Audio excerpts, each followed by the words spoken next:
Welcome to POLSIS Research in Profile. My name is Andrew Phillips, and today I'm joined by my friend, colleague and newly anointed Senior Lecturer, Dr. Alastair, to talk about his latest book, Public Inquiries, Policy Learning and the Threat of Future Crises.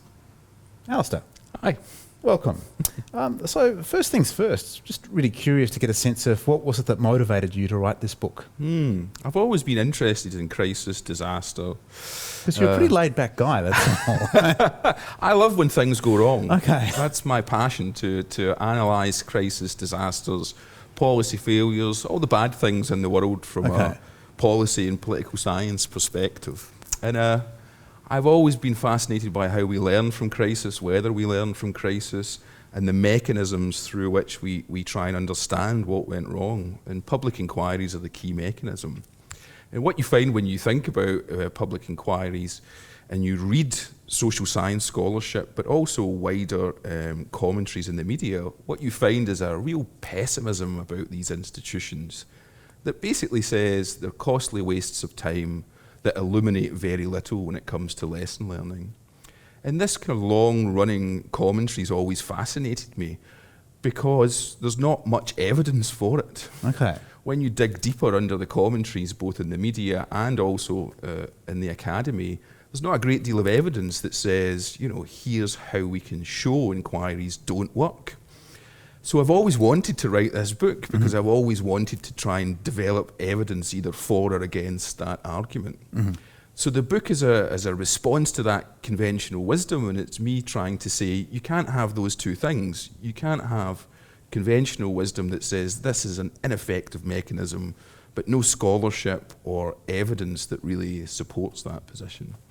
So what I do is I go around the world looking at inquiries globally, with that question in mind. Are these mechanisms which really produce lessons which subsequently reduce our vulnerability to future crisis? Yeah, so on that, how does the book reconceptualise public inquiries? Yeah, so one of the problems with scholarship in this area is that they conceptualise inquiries in very traditional legal constitutional ways which don't fully recognise contemporary public policy dynamics. They don't fully recognise that governance today is a really crowded and complex affair, and really that the process of lesson learning is a lot different from when inquiries were first created in the early 20th century. So what this book does is it says, well, we can't really evaluate and understand how effective inquiries are unless we recognise those dynamics, unless we stop viewing inquiries as small constitutional legal entities and start recognising them as policy-making entities that are complex, dynamic, and existing in contexts which are themselves also complex and dynamic. So there's a reconceptualisation going on here which says we need to understand these things as lesson learners in a contemporary world. And that's the starting point then for the subsequent evaluation. Yeah, I wanted to ask you about that. So you're obviously a bit of a fan of public inquiries. How do they actually reduce our vulnerability to future crises? Yeah, so there's a number of things that they do really well. There's a few things they don't do very well as well. So the pessimism is not entirely unjustified? Yeah, I mean, on the pessimism side, what the inquiries don't do very well is create whole-scale change. There's no sense that inquiries are interested in, if you like, paradigm-making change. So they don't do the big stuff hugely well.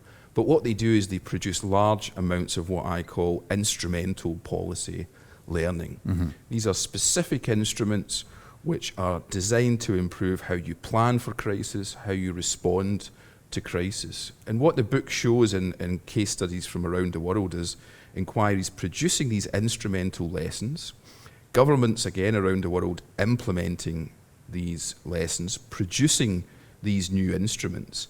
And then what the book does is looks at how these instruments fared in subsequent crises. Earthquakes in New Zealand, disease outbreak in Canada, floods in the UK.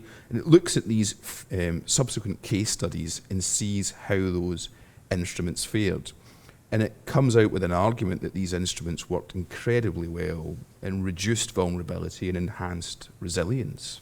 Can you give us a local example of that in the Australian context? Yeah, so the Australian case studies, bushfires, Black Saturday and the Victorian Bushfire Royal Commission, almost completely implemented. And the instruments that came out of that were all to do with how you message communities, how you evacuate communities, and how you prepare for fires. So the instruments that came out of the Victorian Bushfire Royal Commission have been proved time and time again in subsequent fire seasons as being able to keep communities aware, mobilise them and move them in the event of subsequent threats. So that's interesting. So basically what I'm hearing is that public inquiries have got a pretty bad rap. And this actually illustrates that they can be extremely effective. I'd be interested for you to speak a little bit more on what is it that makes an effective public inquiry? I think that's a good question. So one of the key things I do in the book is look at different logics. So I use the phrase logics for action, which basically is a way of understanding the different rationalities that actors in an inquiry have. So the judge is different from the public official, who's different from the engineer. All of these logics coalesce in an inquiry and they collide and conflict and complement with each other.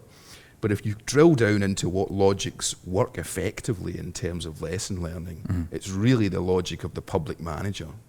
What happens is public officials and public managers get seconded into inquiries, and they bring with them an expertise that allows things to get implemented. So if you don't have those logics within your public inquiry, what you often get is recommendations and full reports which don't sit comfortably with the implementation process. So you have huge volumes of esoteric technical detail, you have hundreds of recommendations which will never be implemented because they're impractical. So when you have a public managerial logic for action and lots of policy officials working in inquiries, you can make sure things will get done because the recommendations will sit comfortably with the people who have to implement them. This is an optimistic Al Stark that I was not used to seeing. It's very rare for me. There's a contrast between the scholarship and the persona. Yep. But I did want to ask us one final question.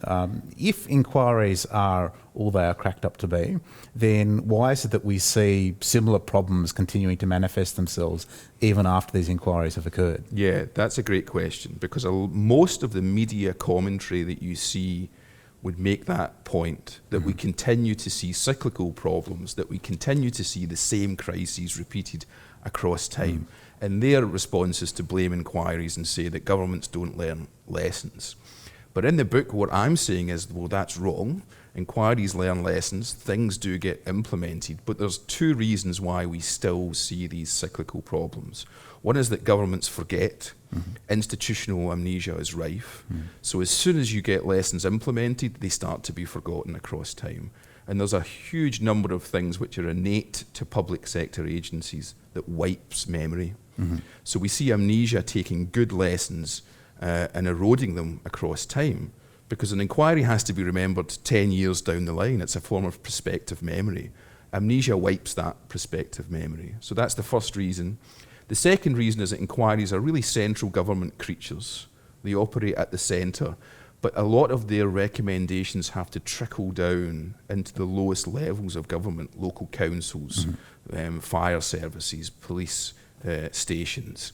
And in that trickle-down process, they get rejected, they get refracted and changed, they get retranslated, and sometimes they get abandoned completely.